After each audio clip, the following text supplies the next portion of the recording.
So they're going to state their claim first. You guys go through your claim and your point, okay?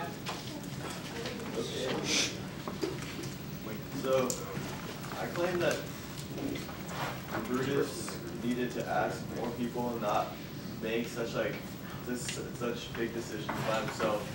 And since, I mean, he clearly didn't know if that was the right thing because the whole time he second guessed himself, and that was pretty much all. Like, one of the scenes was like just all him second guessing himself, talking to himself. Which scene?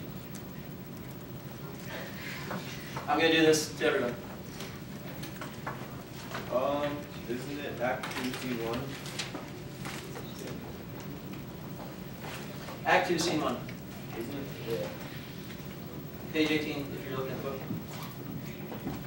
You want to give us honor to, like, so why is that a bad thing? Why is that, what are you arguing from that? Well, I'm arguing that, like, if he couldn't make his mind, then why would he make such big decisions just by his own? And I feel like he could have easily, like, gotten the people, if they're like a true democracy, they should have asked the people, like, what they wanted. And, like, page 45, he's...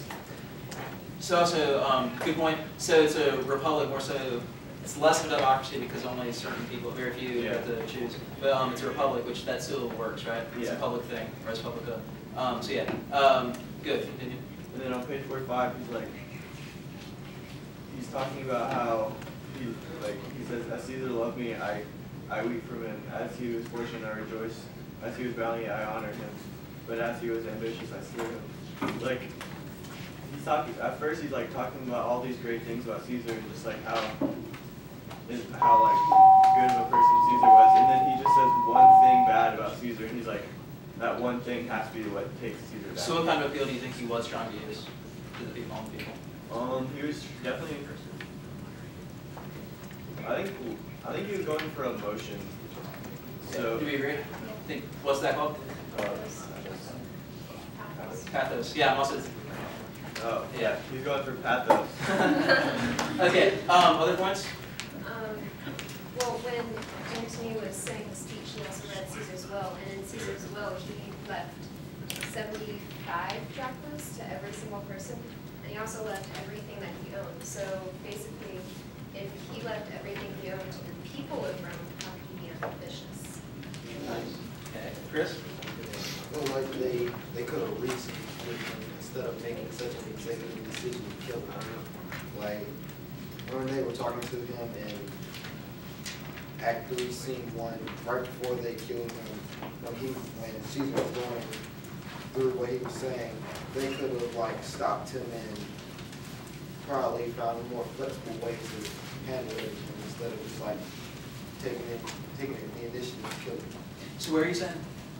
You know, page? 37, 36 and 37. And they're in the hall like talking to him. So you're saying he actually is reasonable and he actually does engage in discussion. Nice. Okay. So group 5, group 1. That's group 5. Group 1. If you want to take a second to like think about how you react, or you guys ready? Take a minute. Okay. So you guys in the back. What were some points that y'all saw? They talk about how he was second guessing himself before he went to kill Caesar. And so are you going to use that or attack? Are you going to before that or attack that? Before that, we were also, it was a bad idea. Okay. Okay. So yeah, be thinking about that, taking into account both sides and bringing it up to a response. So are we supposed to be using other people's groups? You should be taking it into account when you go up. You should acknowledge that there's been a discussion going on. Yeah. Okay. You should be able to build on their claims and attack their claims and things like that.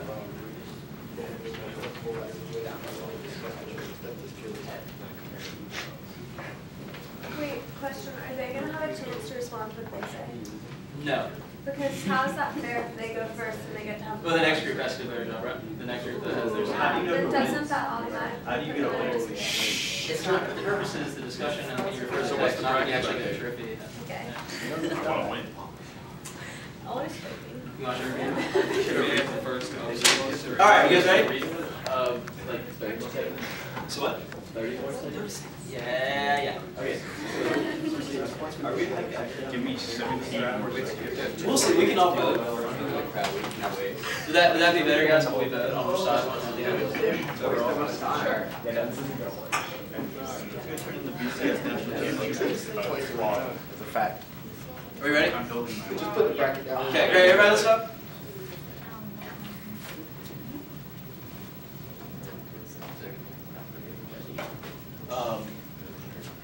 So like, explain to me, like, do we go right after what they said, or? So make your claim, but also respond to their direct. Are you able to counteract theirs? Are you able to prove them wrong? Are you able to respond to your text? Also give me your points. Yeah. So redirect your points at what they claim. Okay, so our claims that were that Caesar was a tyrant and he became even more of a tyrant as soon as he became king, and that Caesar was weak because Cassius had to save him, and he obviously wasn't as godly and powerful like as he said he was or claimed. And Caesar surrounded him with unhonorable people. Dishonorable. Dishonorable, that works. So who are those dishonorable people that he surrounded himself with? He surrounded himself with Mark Antony, who was he liked to party a lot and he stayed up late and he just wasn't good for like Rome. So I like that. So we're questioning Mark Antony's character. Yeah.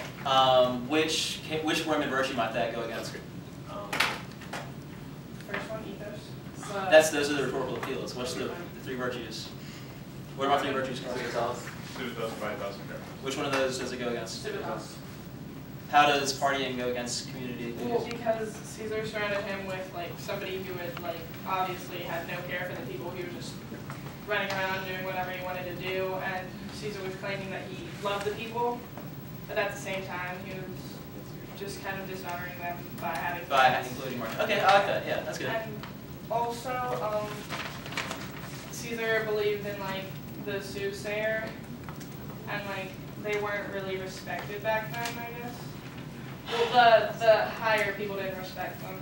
This is there on the street, right? Yeah. Okay, but they do have augury, right? Which is the priest. The Roman priest would one track the flight of birds and use that to make predictions, and that was respected. That's something they had to do. And they would also look at the organs and the entrails of animals to make predictions, right? So those, yeah, good distinction. So you have the official priests who are respected, and then you have the soothsayer who says you're the odds marsh who isn't respected. Is that what you're saying? Okay. Alright, so Theo was right. Brutus was second guessing himself a lot, but the reason he was doing that was because personally he respected Caesar and had a love for him, but he knew that what Caesar was going to do was going to be against the best interests of Rome, and so that's why he had to put an end to Caesar. He didn't do it because. And he was getting letters from the people, well, he thought they were from the people, saying that Caesar should die, Caesar was a tyrant, and he was no good for them. It was actually Cassius sending them to him, so Brutus didn't really know any better. So you think it's motivated? So all that matters here is motivation, not the actual effect? The motivation was for the civitas, right? That's what you're saying? Yeah. You think that matters more importantly than whether you should actually, the effect of killing Caesar? I'm just asking you that. It's not like a... Well, they both matter a lot, but they both ended the same. Caesar died, and But can we respond? There's been enough murmurings in the crowd that I think yes, we will. Well, doesn't that go against what Chris said? Because it definitely seemed like he was willing to be reasonable, and there were other ways around it that didn't have to go to such drastic measures. But